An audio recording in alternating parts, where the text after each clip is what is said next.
Hello Rana park, চলেন একটু ঘোরা যাক। আজকে এই রানা ইকো পার্ক ঘুরবো, ঘুরে দেখাবো এবং সবাই একসঙ্গে এনজয় করব এবং সমস্ত ভ্রমণ গাইডলাইন দেব। সাথে আছে আমি পাবনার সওয়াল ইয়ামিন দা ব্রো। চলেন শুরু করি আজকের ভিডিও।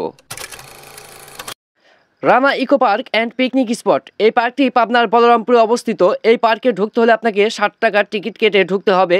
এই পার্কে আসার জন্য আপনি পাবনা বাস টার্মিনাল থেকেও আসতে পারবেন, পাবনা শহর থেকেও আসতে পারবেন। আপনি যদি পাবনা বাস টার্মিনাল থেকে আসেন তাহলে আপনার 20 থেকে 30 টাকা অটো ভাড়া নেবে, এবং আপনি যদি পাবনা শহর থেকে আসেন তাহলে আপনাকে 100 টাকা রিক্সা ভাড়া দিয়ে আসতে হবে এই পার্কে, বলরামপুরের এই Rana eco park and picnic স্পটে।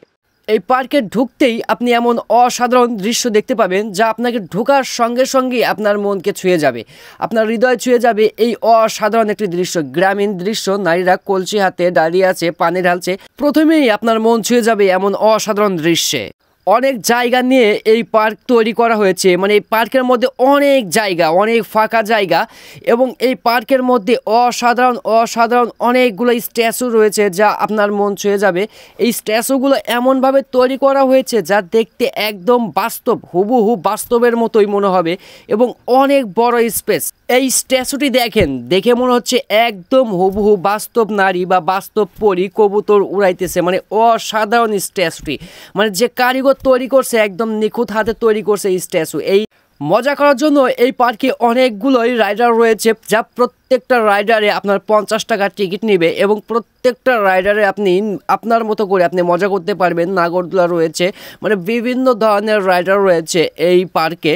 এই পার্কের অনেকগুলাই বিশেষায়িত দিক রয়েছে, তার মধ্যে সবচাইতে বেশি যেটা ভালো লাগছে, এই পার্কটি অনেক জায়গা নিয়ে গঠিত, এবং এই পার্কে বসে থাকার জন্য অনেকগুলো কুড়ে ঘর টং তুলে দেওয়া হয়েছে, অনেকগুলো বসার মতো স্পেস করে দেওয়া হয়েছে। অনেক সুন্দর সুন্দর ফুল রয়েছে এই পার্কে। মানে এই পার্কে যে রাইডারগুলো রয়েছে প্রত্যেকটা রাইডারের জন্য কিন্তু আপনাকে 50 টাকার টিকিট কেটে আপনার রাইডারগুলোতে উঠতে হবে এবং সেখানে মজা করতে হবে।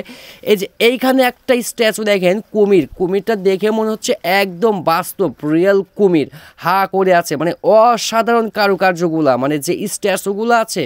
এই মাছরাঙাটিকে আপনি দূর থেকে যদি দেখেন আপনি কোনোভাবেই অনুমান করতে পারবেন না যে এটি একটি স্ট্যাচু মাছ ধরে আছে।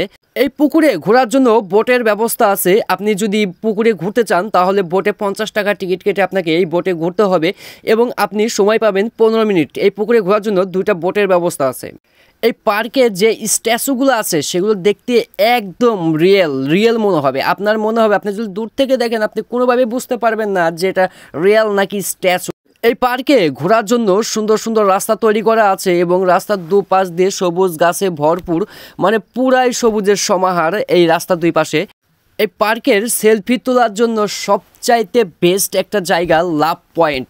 এটিকে পাহাড়ের মতো করে সাজানো আছে, এবং চারিপাশ জুড়ে সবুজ গাছ সিঁড়ির মতো করা আছে, উপরে লাভ তৈরি করা আছে। মানে ছবি তোলার জন্য বেস্ট একটা জায়গা হচ্ছে এই লাভ পয়েন্ট। অসাধারণ একটি ভিউ এই লাভ পয়েন্ট, মানে সেলফি তোলার জন্য একদম বেস্ট পারফেক্ট একটা জায়গা। মানে শুধুমাত্র সেলফি তোলার জন্য এই জায়গাটাকে তৈরি করা হয়েছে লাভ পয়েন্ট। ভিডিওটি কেমন লেগেছে অবশ্যই কমেন্টে জানাবেন, আর যদি ভিডিওটি ভালো লেগে থাকে তাহলে অবশ্যই একটা লাইক দিয়ে ভিডিওটি শেয়ার করে দিবেন, এবং নেক্সট ভিডিও কোন জায়গায় দেখতে চান অবশ্যই কমেন্টে জানান।